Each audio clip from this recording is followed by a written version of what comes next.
39-40 years ఒక patient చాలా కడుపు నొప్పిగా ఉంది ఒక వారం నుంచి అని చెప్పి మార్నింగ్ 6:30కి ఎమర్జెన్సీకి వచ్చారండి. నైట్ అంతా బయట ఒక హాస్పిటల్లో ఉన్నారు. హాస్పిటల్లో ప్రాబ్లం ఏంటి అని ఐడెంటిఫై చేయలేకపోయారు. మేము ఇమీడియట్గా అన్ని ఎవాల్యుయేట్ చేసాం. పేషెంట్ వచ్చేసరికి డ్రౌజీగా ఉంది, శ్వాస తీసుకోలేకపోతుంది, పొట్టంతా నొప్పిగా ఉంది. సో ఇంట్యూబేట్ చేయాల్సి వచ్చింది, బీపీ మొత్తం పడిపోయింది. సో ఎక్కడో బ్లీడింగ్ అవుతుంది. ఇమీడియట్గా సింపుల్ యూరిన్ ప్రెగ్నెన్సీ టెస్ట్ చేసాం. సో ఎప్పుడు పీరియడ్స్ మిస్ అయినా, ఏజ్ ఏదైనా యూరిన్ ప్రెగ్నెన్సీ టెస్ట్ చేసుకోవడం మర్చిపోవద్దు.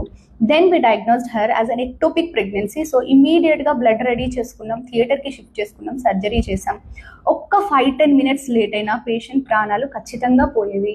So please don't neglect your health. ఇమీడియట్గా గైనకాలజిస్ట్ని కలవండి. ఇలాంటి సిచ్యువేషన్స్లో ఆ పేషెంట్కి 3 ఆడపిల్లలు ఉన్నారు. సో త్రూ అవుట్ సర్జరీ నాకు ఒకటే ఉంది మైండ్లో, 3 పిల్లల కోసం తినని బయట